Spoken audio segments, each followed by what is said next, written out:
Welcome back to the second hour of Yaffee Live with your guest hostess with the mostest, Olivia Lupia of the Tennessee Conservative.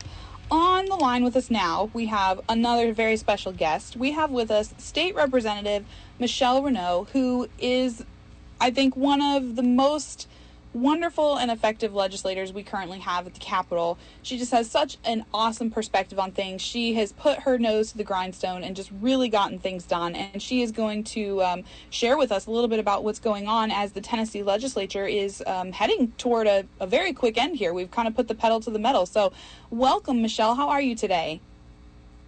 I'm doing great. Thanks for having me, Olivia.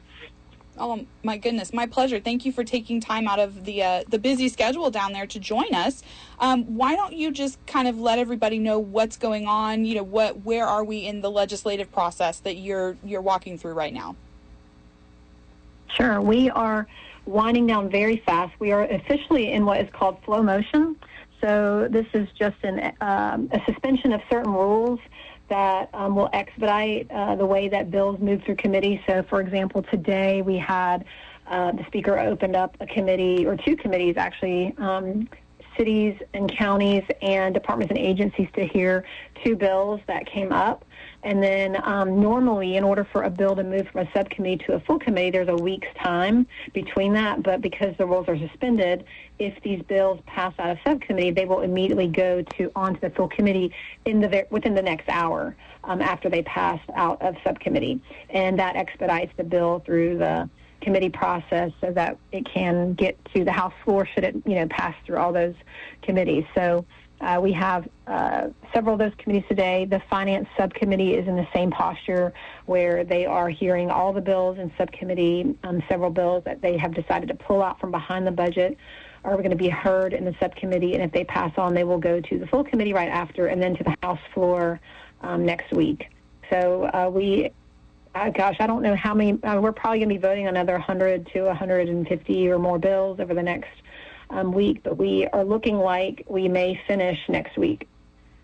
Next week. All right. Well, so for those of you who have not had the chance to hear Olivia's legislative boot camp before, in essence, what she's saying is it is fast and furious coming into this thing. So yeah, lots of time spent on the House floor, long days, long hours. So it's a lot, and it can be very intense, and like you said, you present one bill in one committee, and within the next hour, it's in the next committee. So to get things wrapped up by next week. So I would guess that the next kind of big conversation for you guys is going to be the budget, the state budget. Is that an accurate statement?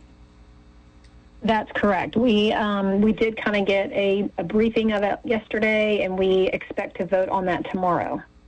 All right, so that'll be interesting. I'm sure I will get to watch all of that and try and not let along with you guys, let all of the brain matter ooze out of my ears hearing numbers and financial discussions and arguments. Yeah. So that'll be very interesting. But once the budget gets passed and reworked and is set, then you guys can finish passing all those bills like you were talking about, and again getting kind of the rest of this legislative session wrapped up. So within that, I know you've still got some stuff cooking, so maybe you can tell us a little bit about anything else you have still waiting to come down the pipe, but also maybe share with us, I know you've had some incredible bipartisan bills pass through the legislature this year or are very close to passing, which is really exciting because very, very few things here have bipartisan support, obviously meaning it's supported by both parties, and not just a few. You've seen a few of your bills really kind of just garner total support. So maybe tell us a little bit about some of the awesome things that you've managed to pass and why they're good for all of Tennessee. Yeah, well, thanks for that. The first bill that I passed this year with bipartisan support was the bill to remove the artificial food dyes out of the school nutrition program, and that was just an interesting bill because there was at the last minute some lobbying efforts against the bill. That maybe the vending machine and the beverage lobbyists felt like if we passed this, it was going to start a cascade that they weren't ready for. But it was really exciting to work on that and to find that bipartisan support across the finish line. I also recently passed the K-9 transport bill that actually passed unanimously, and this is a legislation that just removes the civil and potentially criminal immunity from an EMS personnel who could transport a canine officer in the event that they were injured. These canines, they're highly trained, expensive tools that our human officers use right alongside them with all the other dangerous things that they do, and they often go in front of our human officers and protect them. But they rescue children, they do all kinds of things, and when they do get injured, it would be an expensive asset to lose. And so that legislation allows them to be transported, provides clarity in the law so that they don't get immunity or be charged with trying to act, quote, as a veterinarian. So that was a really fun bill also. And then I think probably one of the most impactful bills this session was the bill on digital devices. That passed with bipartisan support. I think we've seen that our kids are just on devices too long. That the Chromebooks and tablets have replaced teacher-led instruction in schools, and quite frankly, humans just don't learn that way. Certainly not children in that K through 5 age. So this was.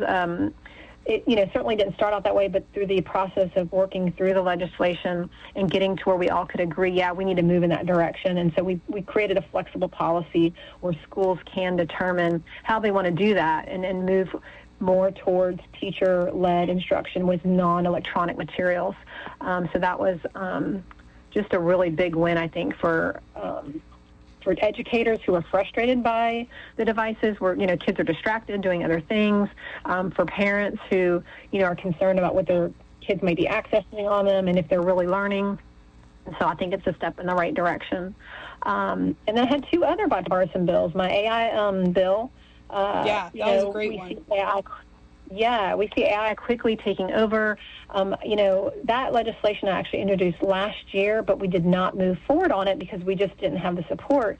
But over the summer, before the session started, I started to see AI basically asking for rights. There have been copyright lawsuits and patent lawsuits across internationally.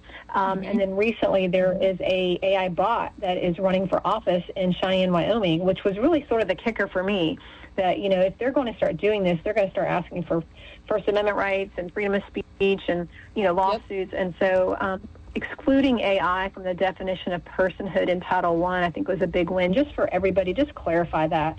And that was another great bipartisan win. And then I had an adoption bill that, the goal for the process for children who are orphan is we want to find them a loving home as soon as possible.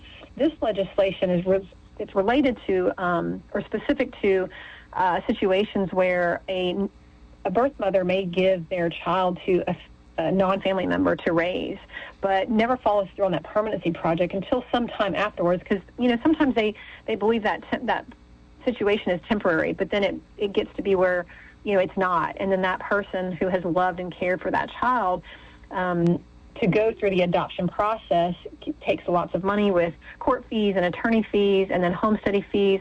So that legislation just gives a judge discretion when they've already issued a prior custodial order for a child to be in a home after there's certain rigorous circumstances met in that situation, that they can waive that home study and grant permanency much sooner. And so that was also, I think, a great win for children and families across the state who, we really just deserve to give those children and the family who have already proven financial responsibility for that child and otherwise to grant them that permanency as soon as possible.